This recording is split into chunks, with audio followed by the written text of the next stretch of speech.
The table has been set, the die has been cast. We are down to the final 4 teams left in the NFL. Championship weekend is upon us, you guys. 4 teams left. The top 2 teams from the AFC will meet, and the top 2 teams from the NFC will square off. Those who win advance to the Super Bowl. Guys, who would have thought that just a year ago at this time, after the Lions finished just a steaming hot run, just an electrifying run to nearly miss the postseason last year, who'd have thought that not only would we be NFC North champions, earning a first-round home game, followed up with a divisional home game in the playoffs, but we would be playing for an NFC title. Now, if you're paying attention to the national media circuit, you'd think that there was only 3 teams in this 4-team championship race, that there's the Chiefs, the Ravens, and the 49ers. The old guard, the kids who've been here before, those who are deserving. And then there's the Cinderella story Lions. Boy, we all feel real good about the Lions, but, we're not really giving them any credit where credit is due. And honestly, that's what we're here to talk about today, guys. Look, man, I know how it feels. We're the new kids. And the new kids on the block had a bunch of hits. Chinese food makes me sick.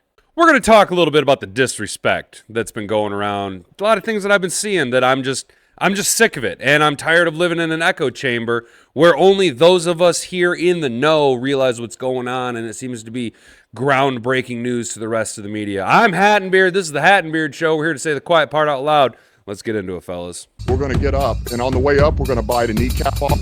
Doesn't matter if you have 1 ass cheek and 3 toes. I will beat your ass.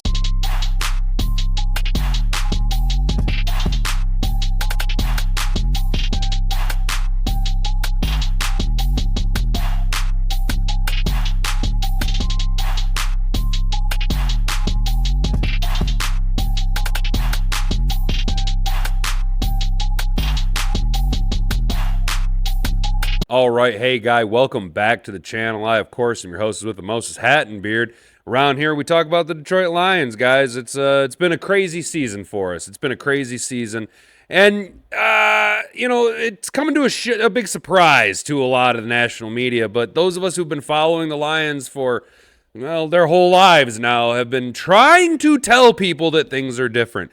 I remember just this past offseason, right before training camp opened up, me telling people about the hype surrounding the Detroit Lions and how this could be our year. And I just kept getting hit in the face with that SOL narrative. Well, I'll believe it when I see it. I'll believe it when they do something. Well, they've done something. They won the North. They won the North with 2 games left to go in the regular season. We could have kicked back in our seats and just propped our feet up and limped our way along, secured at least a first-round home game.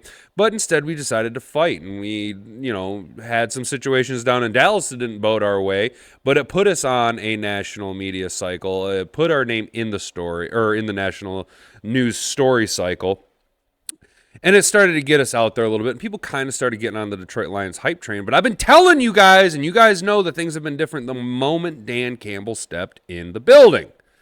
When Dan Campbell, Sheila Hamp, and Brad Holmes took over this organization, everything changed. Sheila went at it from an owner's perspective that was different than what we've had in the past. Brad Holmes is a talent-finding genius. The man knows exactly the player archetype that he wants, and he goes and he gets it. And Dan Campbell is a true leader of men. And in today's society, in today's world, Dan Campbell gets poo-pooed on by the powers that be, the liberal elites that like to hold the keys to the castle and say, no, this is our world. Dan Campbell decided to come in and shake things up, rattle around, say, I'm not going to play by your rules. I'm not going to speak the way you want me to speak. I'm going to go out there and I'm going to lead men. I'm going to show you how to be a leader of men. I'm going to lead from the front, and that's exactly what he did. And it shocked the whole world because we don't like that anymore. The world has become so soft that when a true leader of men steps onto the field and shows you it's not about the statistics, it's not about just what the analysts say, it's about how to win games, how to get the most out of your players through true leadership, true passion, and caring about the individuals, realizing that football is a game, but it's also an emotional tie that these players have with one another. And Dan Campbell and company have been able to tap into that camaraderie amongst the players. And you see how that can elevate even under-talented teams like the Detroit Lions, who we were not picked to win the North. We were picked to maybe back our way into a playoff spot, but this was not supposed to be our year. Remember, this was not supposed to be our year at all. We were still a year, maybe a year and a half out from being an actual contender. And here we are in the NFC title game, where we are still getting absolutely zero respect from the media. All I've heard is how the 49ers are going to absolutely trounce us. How, well, the 49ers almost lost to the Packers because the weather was bad and Brock Purdy couldn't hold on to the ball. And Jordan Love made a bad decision. And Deebo Samuel got hurt. Now, pay attention. I'm telling you right now that when the Detroit Lions beat the San Francisco 49ers and punch our ticket to the Super Bowl to have a rematch against the Kansas City Chiefs, because I'm calling for it right now, we're going to have a season opener, season closer game. You will hear the national media fluff up the San Francisco 49ers. And the only reason they lost is because Deebo Samuel was out. The only reason they lost is because Christian McCaffrey's calf tightened up. The only reason they lost is because, hypothetically, George Kittle got hurt. Insert reason. Under no circumstances will the national media give us any credit where credit is due. It's happened twice the past two games. The wild card round, it wasn't the Lions winning. We got lucky. We got lucky to eke out a 1-point win, even though we were the more physical team, even though we were the more dominant team, even though Jared Goff was the better of the two quarterbacks than Matthew Stafford. Oh, no. The Lions didn't earn it. Oh, good for you, Detroit. You are a Cinderella upstart, cute little team over there. Oh, look at you guys with your rah-rah, kneecap-biting Dan Campbell and all your rookies. And, man, what are you guys doing? You traded away Matt Stafford. You don't know what you're doing. You're not a real franchise. Everybody just, okay, it's cute, it's fun, it's exciting. But the Rams didn't win that game. They lost that game. You didn't win that game. The Rams lost that game. It wasn't on the Detroit Lions being the better team. And when assholes meant elbows came out and were showing that they were the better team, the more physical team, the more disciplined team, the more studious team in the film room, the more gelled unit as a 53-man roster. Okay.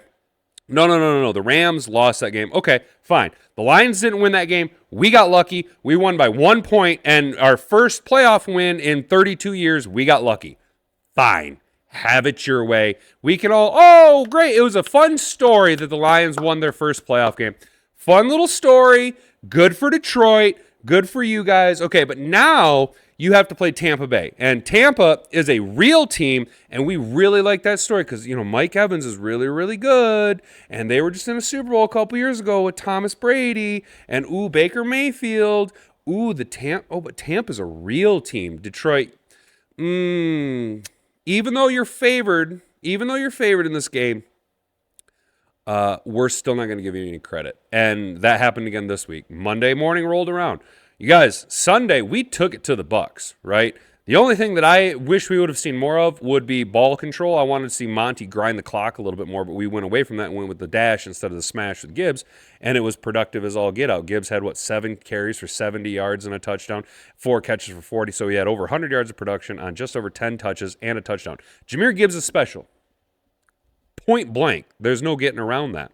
I just would have liked to see a little bit more clock management, a little bit more sheer domination in all aspects. But our special teams game was on point. Our defense was physical. Our defense has finally figured it out, and it's what I've been screaming about all season long, about how you unlock Aiden Hutchinson's potentials by having another running mate with him. And finally, we waited until the postseason to really put it together. Aaron Glenn has decided that Aiden Hutchinson's running mate will be a plethora of blitzing safeties. He's going to send a safety from any angle on the field, and it's going to disrupt the pass. And the reason that we're being successful with that is that we haven't done it all season long, as well as you don't typically expect to see DBs blitzing as regularly as we're blitzing. We're also sending linebackers on the blitz as well. So it's giving Aiden Hutchinson that ability to be Mr. Mayhem and really wreak havoc. And if he's being locked up, you're seeing the benefit. Ife Melifanu, Brian Branch, getting in there, making plays, impactful plays, disrupting an offense. You absolutely love that Aaron Glenn has put it all together and really unlocked everything at this point in the season.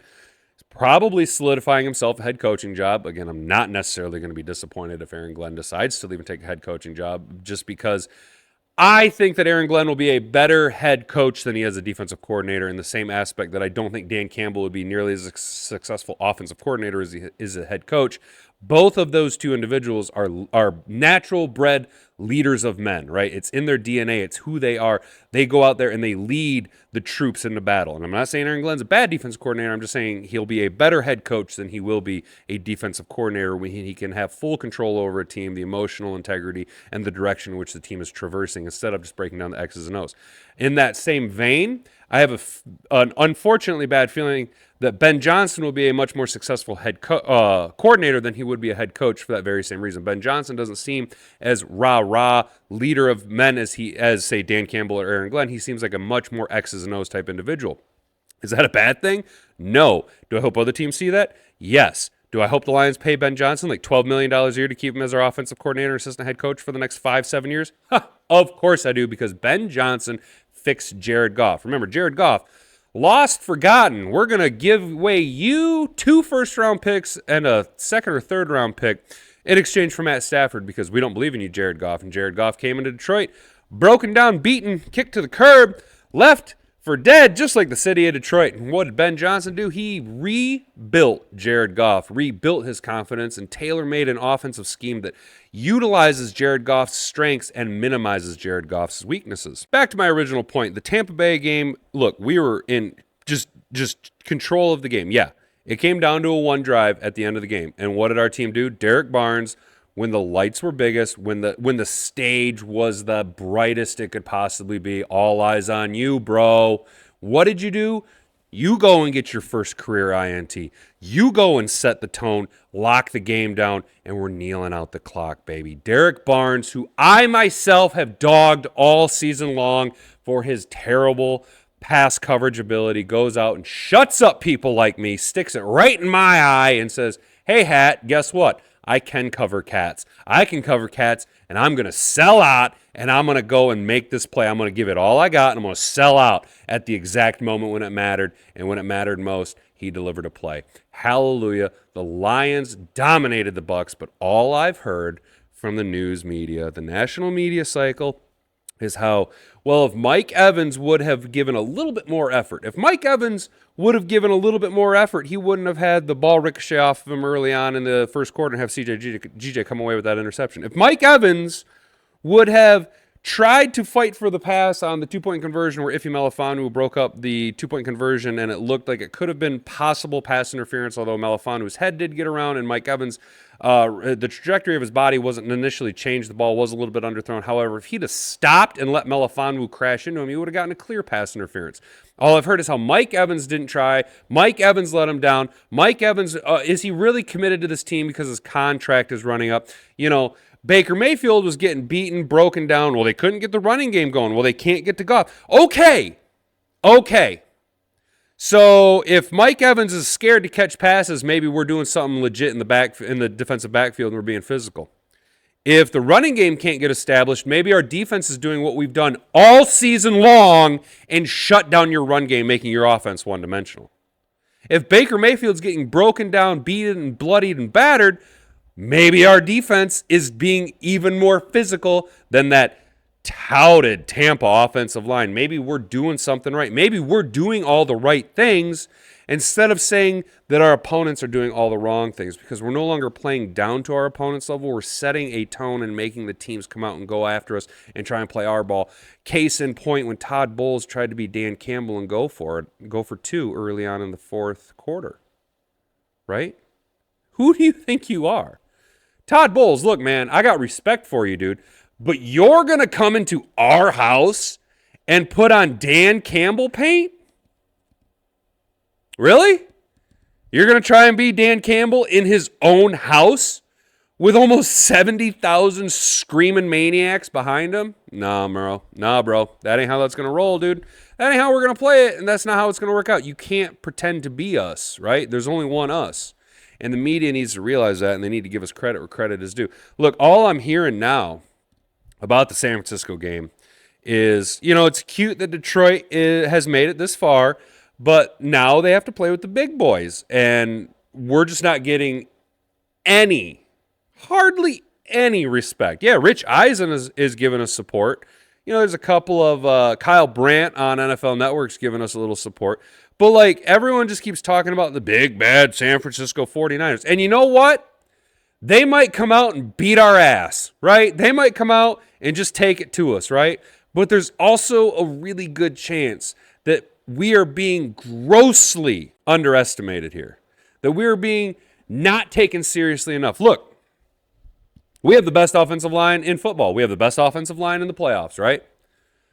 San Francisco 49ers defense is not what it once was. Nick Bosa, in his one performance against Penei Sewell, Penei Sewell's debut game as a rookie, Penei Sewell shut down Nick Bosa. Penei Sewell's the best offensive lineman in all of football, okay? That is a guy you build your team around. That's why Brad Holmes took him, right? Because Penei Sewell is the best offensive lineman in football. He's going to shut down Nick Bosa. Chase Young, I don't want to hear about Chase Young. Chase Young's done nothing. Chase Young is not nearly as good as what he projected out to be. Taylor Decker will have him on lockdown. Our offensive line will be solid. Jonah Jackson's going to be fine. Get that turned around, and if not, Awosika is going to play great because our entire unit plays as a solid unit. As long as Frank Ragnow's there to control everything from the middle out, we're ready to roll, baby. Let's go. Our offensive line is going to dominate the San Francisco 49ers front seven. Fred Warner's good. Yeah, I'll give him that. They got DBs. Yeah, they're good. We got the Sun God, though. We got Sam Laporta. We got J-Mo, who's faster than everybody on your roster. Okay? So we're going to be more physical at the line of scrimmage offensively. And defensively, look, guys, all we got to do is get to Brock Purdy a couple of times, and he's going to be shake, rattled, and scared. All we got to do is put the pressure on him early. Come out and set the tone. Set the tone, punch the 49ers in their mouth, in their own house, and then punch your ticket to the Super Bowl to go and beat down the media-backed Patrick Mahomes and the Kansas City Chiefs. Because I'm pretty sure the Chiefs, look, they're the media darlings. The NFL loves that the Chiefs are the new dynasty. They had to have someone replace Tom Brady, and they just anointed Patrick Mahomes and the Kansas City Chiefs. Andy Reid, look, I ain't got no disrespect for Andy Reid. I'm just sick of the Chiefs, man. I'd love to see Baltimore go out there and break them. But I think this is going to be a Lamar choke game. And I'm a Lamar fan, okay? But I think it's going to be a Lamar choke game. So, that game aside, look for the narrative to start to build the closer we get to the Sunday night game, the Lions-Niners NFC Championship game. Look for the narrative to continue to be built about Deebo Samuel not being available, Deebo Samuel's health. Oh, if Deebo can't go. Look, man, Deebo's going to go off for 174 yards and a touchdown anyway. Just transfer those statistics to Brandon Ayuk, okay? Our defensive scheme is to let one wide receiver go off, and we're going to shut down your run game. We're going to blitz you like crazy, and our offense is going to put you in a track meet that you can't keep up with. Jared Goff's been accurate. Jared Goff has been playing lights out. Jared Goff's been making smart decisions, not turning the ball over. A running game, because we have two incredibly dynamic running backs that have two wildly different skill sets, will be productive no matter the situation, okay? If you're shutting down our smash, then we're going to go with our dash. If you're shutting down our dash, then we're going to go with our smash. It's pretty simple, fellas, all right?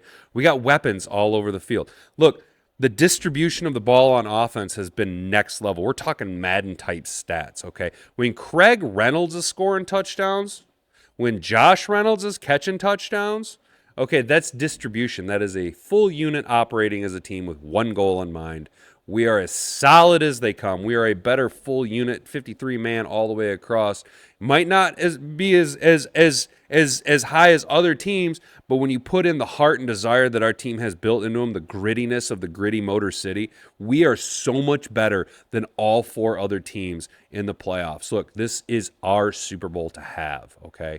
You just got to win two more games. You got to beat the Niners, and you get a nice little bye week to let the media just chug on Patrick Mahomes' knob, just slob his knob for the next 2 weeks, tell everybody how great he is. And then Super Bowl week, you do just like you did week one. You roll into Vegas, and you punch the Kansas City Chiefs right in their pretty boy mouths. You tell Patrick Mahomes, this is how this game is going to be. Oh, you forgot. Oh!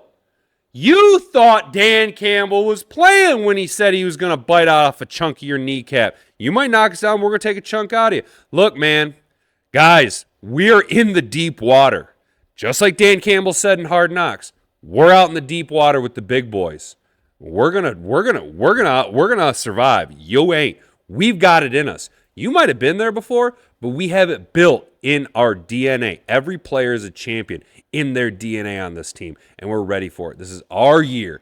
San Francisco, y'all can go kick rocks, man. We're coming for it. CMC don't scare me. Debo don't scare me. Your defense don't scare me. Man, I got Penei Sewell. I got Amon-Ra. I got Gibbs Monty. I got JG16. Y'all got nothing.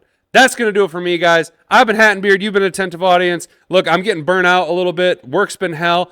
40-hour full-time job on top of trying to edit videos as much as I do. I can only really manage to do one a week right now because I'm just getting burnt out, guys. I don't know what it is.